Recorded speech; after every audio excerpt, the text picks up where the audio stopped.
Sebagaimana tertuang di dalam keterangan ya tentang masjid ini. Bangunannya dikenal sebagai Boplo, awalnya dibangun sebagai sebuah kantor perusahaan pengembang kawasan New Kondangdia. Sini dikenal sebagai Menteng, yaitu pada tahun 1912.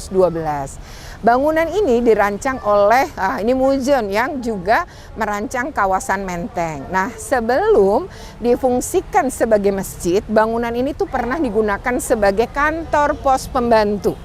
Dan pada Perang Dunia Kedua ternyata digunakan oleh Jepang ya, oleh Angkatan Laut Jepang sebagai jawatan kereta api hingga tahun 1957.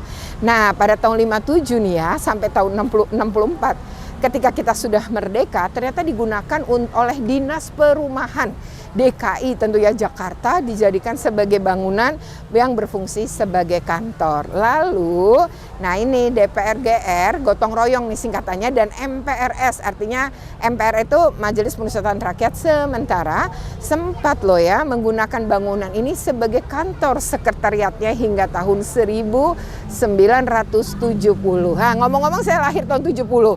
Jadi ini udah 55 tahun nih dia digunakan ya kalau kita ngelihat sejarahnya.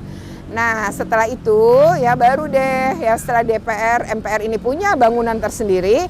Nah, bangunan ini pun ganti digunakan oleh Kantor Urusan Agama atau KUA hingga tahun 1985.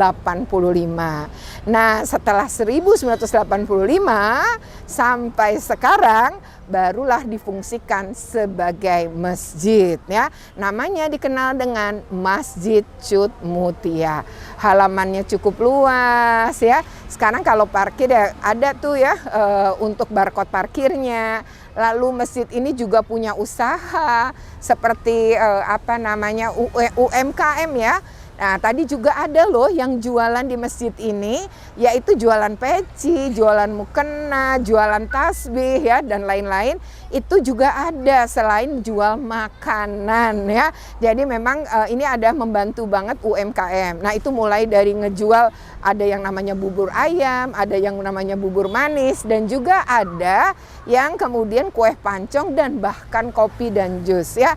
Ini menarik banget ya, masjid terus digunakan dan juga jadi terbiayai juga. Dan kalau kita lihat dari bangunannya, masjid ini tuh punya